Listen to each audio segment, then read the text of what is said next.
Hi class, this video is going to help with section 11.1, which is our start of our section on graphing with our derivatives. Okay, so please get out your notebook, take notes like we were in class, and then you can use those notes as you go through the homework. And you could also pause my video at any point and try a problem and then restart it. So use this video to your advantage and the best that you can to help you learn from home. Okay, I'm going to share my screen and open this. So this is just my little document camera. So you can see here, well, this one says 4.1. It really is 11.1 in our textbook. So 4.1 in the previous textbook. Okay, so what we're going to look at is what does this derivative tell us about our graph? So we're going to start with, if we take the derivative and it's positive, so we take the derivative and it's positive, we should know that that derivative is giving us a slope, and if it's positive, our graph will be increasing. Okay, so if our slope is positive, we know we're rising to the right on our graph. Okay? If our slope is negative, we're decreasing and we're falling to the right on our graph. Okay, so those are something we've probably not thought about connecting with our derivative, but something we should know from our slopes of lines. So I would write down that little chart to help you. So we're going to be doing the derivatives and deciding where something's increasing and decreasing. Now, if they were all lines, we'd fly through this homework and be done quick. You'd take your derivative, you'd get a number, and you'd be like, it's positive or negative, I'm increasing or decreasing. But we have graphs that are like up and down and around and crazy. So that's where we need more steps. So the first thing, our idea is to find our critical values, and I'll explain what that is in just a second, and use test points to find where the derivative is increasing or decreasing. Okay? Phew. Whew. Good thing you're not around me. It'd be scary if I'm sneezing by you. Okay, so we're looking, this is what our idea is. We're going to look at what we call these critical values. And a critical value is where you could possibly go from increasing to decreasing. So if I'm going along and my graph goes whoop and starts going down, it just went from increasing to decreasing. And we have this point where it could switch, and that's called our critical value. We're going to find those and then decide, are we positive or negative by those critical values? So a critical value is just where your derivative, it's a number in your original function where the derivative is equal to 0 or undefined. We also have a partition number, and those are our x values where you're discontinuous. Okay, so a partition number is where you're discontinuous, and these partition numbers are critical values, so they go hand in hand. I like these to just be, I always was told they're just critical numbers, but they really are the same thing. They're numbers where your value, where your increasing and decreasing could switch. Okay, so it's where you could switch from increasing to decreasing. So we're going to look at where the derivative equals 0. We're going to look at where it's undefined, and we're also going to look where it's discontinuous, okay, where the original is discontinuous. Okay, so we're going to look at these critical values, and these critical values could be a local extremum. That means they could be a local maximum. So a local maximum is where you go up, right, and you have a little hump and you're up here. It may not be the full maximum of the whole graph, so we call it a local max. And that is just a high spot. Okay? Local min is just a low spot. Maybe your graph is doing something, then it goes whoop, and at those spots you can visualize, I'm decreasing, oh look, then I'm increasing. Or opposite, I'm increasing and then decreasing. So that's why they go with this chapter. Okay, so we have our local mins and our local max. What do they look like? They look something like this, right? Here's a local maximum, a high spot, and a local minimum, and we can see we're increasing, then decreasing, then increasing. It's just where we switch. Okay, so those are, they happen at a critical value or partition number. Okay. All right, so let's look at, we're going to use sign charts to kind of decide if something is a local minimum or maximum. So the sign chart, so a sign chart's going to look something like this. I'm going to show you how to make one, but I want in your front of your notes, like the main ideas, before we start doing examples of problems. So here we are. So the main idea is if your sign chart, it's going to have a critical value right here, or partition number, but it's going to have our critical value here. And our derivative is negative, and then at that, it switches to positive. That means we're going to be decreasing, then switch to increasing. So can you visualize that's a local minimum? So when you do your sign charts of your derivatives, you can see it's going to be a local min. So we're going from increasing to decreasing. If we went the other way, so our derivative is positive, then it switches at that critical value to negative, then you have a local maximum. You were increasing, you hit a point that's a critical value where the derivative equals 0, and then you went down.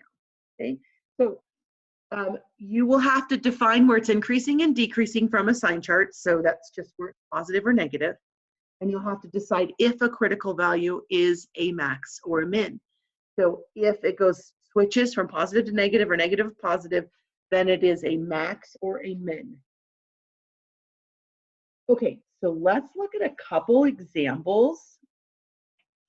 So let's look at this first example. So we have an x squared, and we have a critical value, looks like it's at about 1.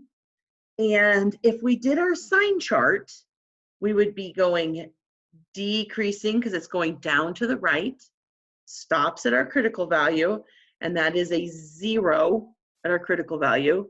We call it a 0. We've always called them 0. Well, no, not always. There's zeros because it's a 0 of the derivative. Okay, and then it's going positive. The other thing you could call it if it's is undefined. So if the critical value is where the derivative equals 0, it's going to be a 0. If it's where the derivative or the original or is discontinuous, like you have a fraction with an x in the bottom, so you can't have 0, or you couldn't have a specific number, then that would be undefined. And they use ND, not defined. Okay, so and I'll show you an example of that. So you can see this is decreasing then increasing.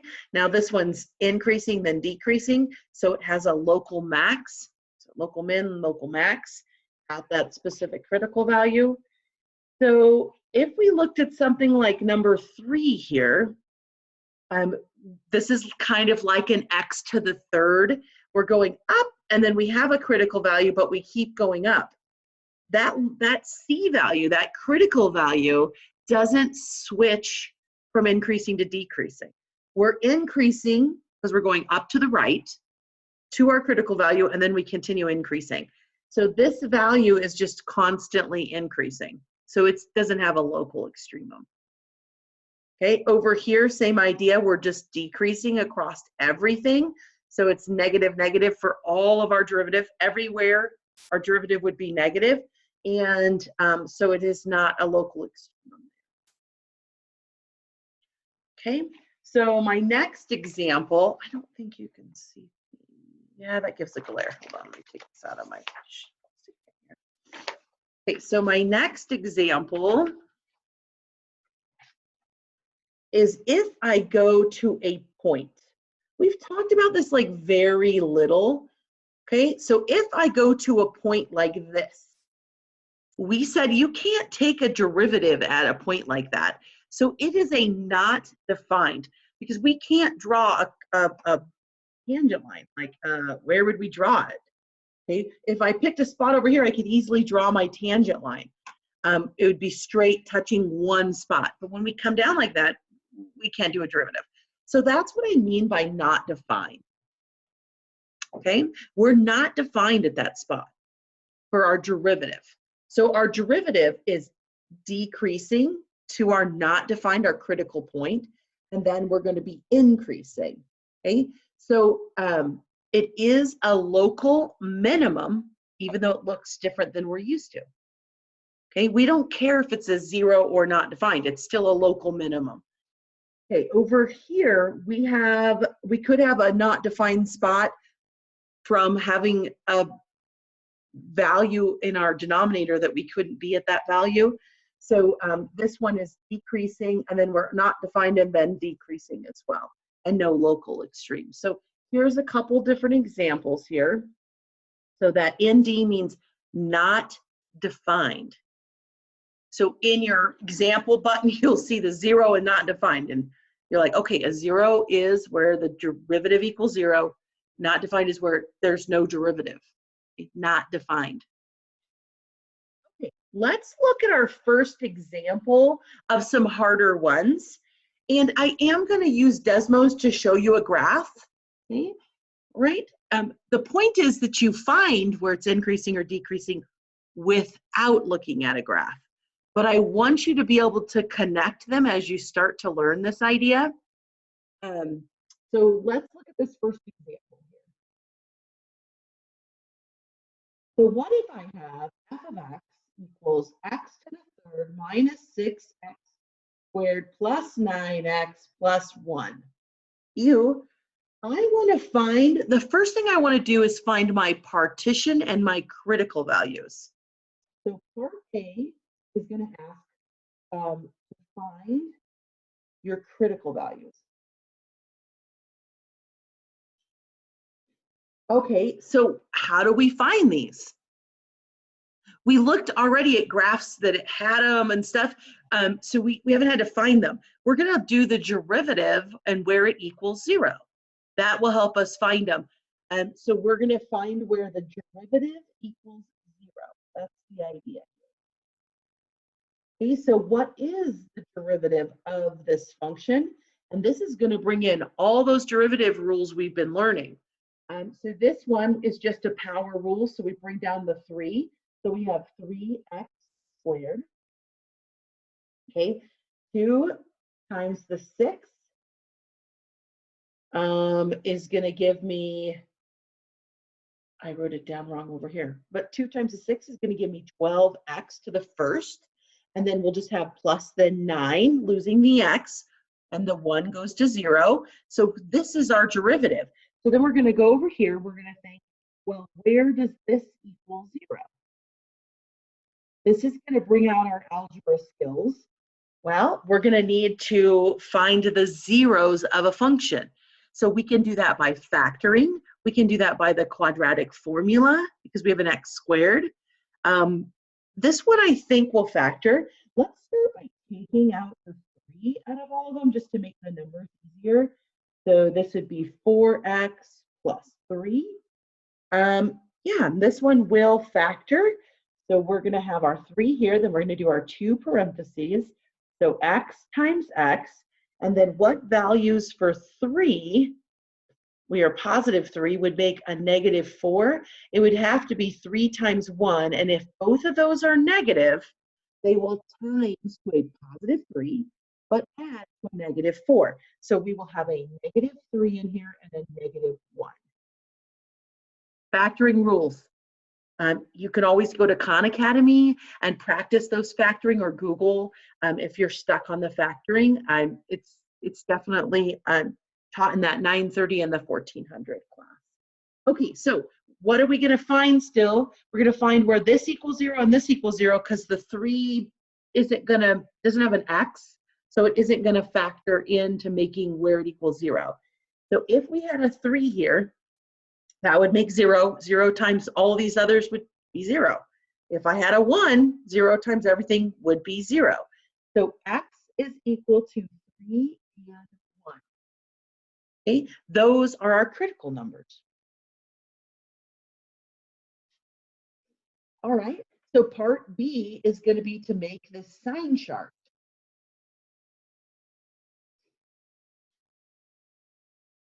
Of the derivative. That's important to know that we're doing the sign chart of the derivative.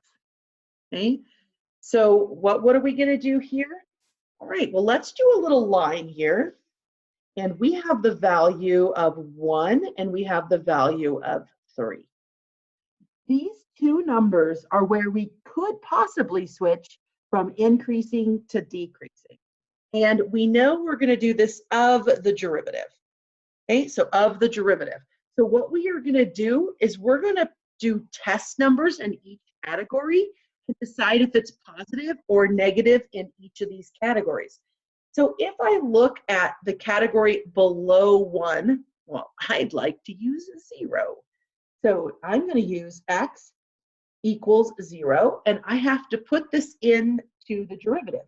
So I'm going to have the derivative of 0 is equal to, we can use the factored form or the unfactored form, up to you, but here's our factored form right here. So we could do 3 times 0 minus 3 times 0 minus 1, which would give us 3 times -3 times -1. 3 times -3 is -9. -9 times -1 is +9. So that's going to give us a +9. So all we really care is, oh, it is positive before the 1. So what did I do? I picked a value in that category. I put it into the derivative and just figured out if it was positive or negative. That was it. Okay. So then in our next group, maybe I'll use 2. A number between 1 and 3. I don't really want to use a fraction, but I could. Okay, so then I'm going to do the same idea. I'm going to take this derivative at 2. And so then we'd have 3 times 2 minus 3 and 2 minus 1. So that's going to give me 3 times -1 times 2 minus 1 is 1. 3 times -1 is negative. 3 times 1 is -3. So this is a negative. What does it tell me? This is going to be a 0. What does it tell me about this first critical value at 1? It tells me it went from positive to negative. Okay, so it was increasing and then decreasing. That is a local maximum. Okay, so then over here, we're going to go from something above 3, maybe we'll use 4. Okay, so our last category here, we would do our derivative at this value of 4. So we'd have 3 times 4 minus 3 and 4 minus 1. So we'd have 3 times 1 times 3, which is +9. So it switched again, but this time it went from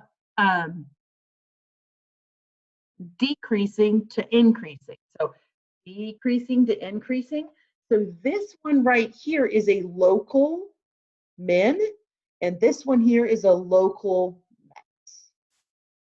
Okay, so then we're going to be asked questions like, where is the function increasing? So where is the function increasing? Well, look at your sign chart. It's increasing here and here because our derivative was positive. So we would say it's increasing from -infinity, use always the round bracket there, to 1, not including your 1. And we also are from 3 to infinity. So we're -infinity to 1, 3 to infinity. Where are we decreasing? I can tell my handwriting needs some help. All right, so I've been writing for a week. So where is this original function decreasing? It's decreasing on the negatives from 1 to 3. So what are you going to do? What's the whole idea? The whole idea is you are deciding stuff about your original function using your derivative. So the derivative tells you increasing, decreasing, which also helps you find local min or local max. Let me take a second and minimize this. And we are going to graph our original in Desmos. Our original was x to the third minus 6x squared plus 9x plus 1. Okay, so let's look at what we found. We said you were increasing up until 1. And look, we're increasing, this is at 1. We're increasing until this value 1. Then we're decreasing from 1 to 3, which we are. And then we are going up. So our pluses and minuses were just telling us what the original graph was doing. Okay. So I'm going to stop here. Well, I think what I'll do is I'll stop my video here, and the video, there's extra videos on extra problems, because your problem might be finding the derivative, or I might post a second video with a second example. But anyway, so some of yours are your derivatives are gonna include e's, they're gonna include logs, they're gonna include powers, or products. When you multiply, they're gonna include division, and you're gonna have to make sure you know how to do those derivatives. So the derivatives definitely will get harder. All right, so I'm gonna go ahead and stop here.